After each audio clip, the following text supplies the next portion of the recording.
Welcome back. అక్కడ కూటమి route మార్చేసిందా? మూడు పార్టీల నేతలు ఎవరి దారి వాళ్ళు చూసుకుంటున్నారా? రాష్ట్రమంతటా కూటమి లీడర్లు కలిసి అడుగులు వేస్తుంటే అక్కడ ఎందుకు సెపరేట్ స్వరం వినిపిస్తున్నారు? ఆ మూడు పార్టీల నేతలకు పొసగడం లేదా? పొత్తు నియమాన్ని ఎందుకు విస్మరిస్తున్నారు? ఏపీలో మూడు పార్టీల కలయికే కూటమి సర్కారుకు ఊపిరిపోశాయి. పొత్తు కుదిరినప్పటి నుంచి ఆ మూడు పార్టీలది ఒకటే మాట, ఒకటే బాట. రాష్ట్రమంతటా ఇలానే ఉంది. అక్కడక్కడ చిన్న అసమ్మతి వినిపించినా సర్ది చెప్పి ముందుకు వెళ్తున్నారు. అయితే స్టీల్ సిటీలో మాత్రం ఎందుకో కూటమిలో కుతకుత అన్నట్లుగా ఉంది సిచ్యువేషన్. నిజానికి విశాఖలో కూటమి సూపర్ హిట్ అయింది. ఇటు విశాఖ, అటు అనకాపల్లి జిల్లాల్లో అన్ని స్థానాల్ని కూటమి గంపగుత్తగా కైవసం చేసుకుంది. టీడీపీ, జనసేన, బీజేపీ ఎలాంటి భేషజాలకు పోకుండా ఐక్యంగా పనిచేసే సింగిల్ సీటు కూడా మిస్ అవ్వకుండా అభ్యర్థుల్ని గెలిపించుకున్నారు. కలిసి ఉంటే కలదు విజయం అనే సూత్రాన్ని నిజం చేసి చూపించారు. ఆ తర్వాత కూడా ఏదైనా సమస్యపై పోరాటం చేయాల్సి వచ్చినా, విధానపరమైన నిర్ణయం తీసుకోవాల్సి వచ్చినా మూడు పార్టీలు ఒకే మాట వినిపిస్తూ వచ్చాయి. అవసరమైతే అధిష్టానం పెద్దల సూచనలు, సలహాలతో ముందుకు వెళ్తూ వచ్చారు. రిషికొండ భవనాలు, ఎర్రమట్టి దిబ్బలు, స్టీల్ ప్లాంట్, మత్స్యకార సమస్యలు, ఫార్మా పరిశ్రమల్లో ప్రమాదాలు, విశాఖ డైరీ వంటి అంశాలతో పాటు అభివృద్ధికి సంబంధించిన అన్ని విషయాల్లో మూడు పార్టీలది ఒకే మాట, ఒకే బాట.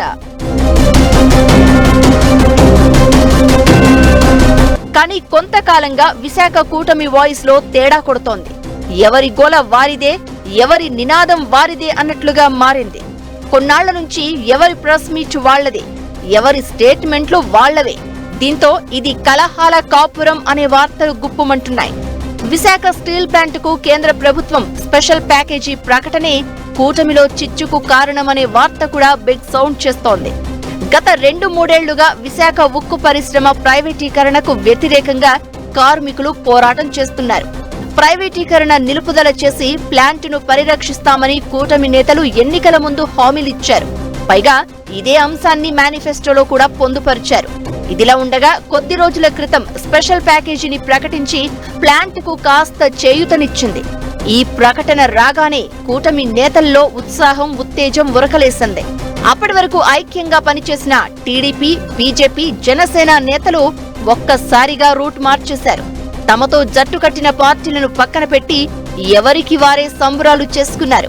కేంద్ర మంత్రి కుమారస్వామి ప్యాకేజీ ప్రకటన చేయగానే టీడీపీ నేతలు రామ్నగర్ లోని పార్టీ ఆఫీసులో సంబరాలు చేసుకున్నారు.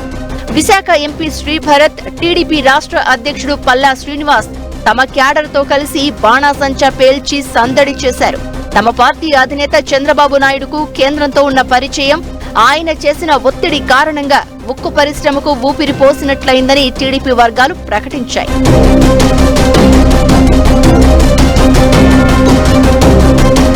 అదే సమయంలో జనసేన నేతలు సపరేట్ గా సంబరాలు చేసుకున్నారు.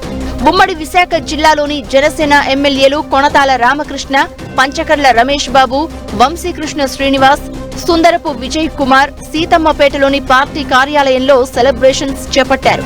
తమ పార్టీ అధినేత deputy CM Pawan Kalyan cutout కు పాలాభిషేకం చేశారు. ఇదంతా పవన్ పుణ్యమే అని చెప్పుకొచ్చారు. ప్రధాని మోదీ దగ్గర పవన్ కళ్యాణ్ కు ఉన్న పరపతి, గతంలో ఆయన చేసిన పోరాటం, ఇచ్చిన హామీల మేరకు కేంద్రం చేయూతనిచ్చిందని జనసేన వర్గీయులు సంబరాల్లో ప్రచారాన్ని ఊదరగొట్టారు. అప్పటి వరకు కలిసి మెలిసి పనిచేసిన ఎన్డీఏ పక్షాలు విశాఖ స్టీల్ ప్లాంట్ ప్యాకేజీ ప్రకటన రాగానే ఎవరికి వారుగా విడిపోయి సంబరాలు చేసుకోవడం అందరినీ ఆశ్చర్యానికి గురిచేసింది.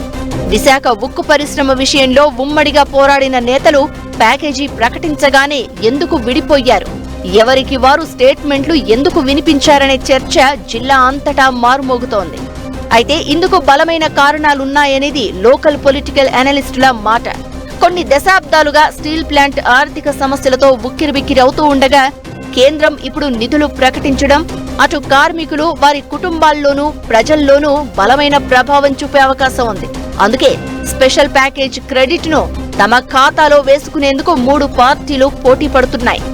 భవిష్యత్తులో ఎలాంటి రాజకీయ పరిణామాలు ఎదురైనా సేఫ్ జోన్లో ఉండేందుకు 3 పార్టీలు ప్రయత్నిస్తున్నాయనే వాదన వినిపిస్తోంది.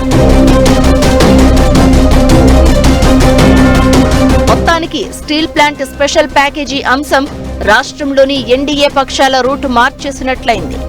రాజకీయాల్లో శాశ్వత మిత్రులు, శాశ్వత శత్రువులు ఉండరు అనే సామెత ఉండనే ఉంది కాబట్టి ఎవరి క్రెడిట్ వారు చూసుకుంటారులే అని జనం సరిపెట్టుకుంటున్నారు. ఎంత బలమైన పొత్తైనా, ఎంత పెద్ద కూటమి అయినా సరే రాజకీయాల్లో ఎవరి గోల వారిదే అంటే ఇదేనేమో.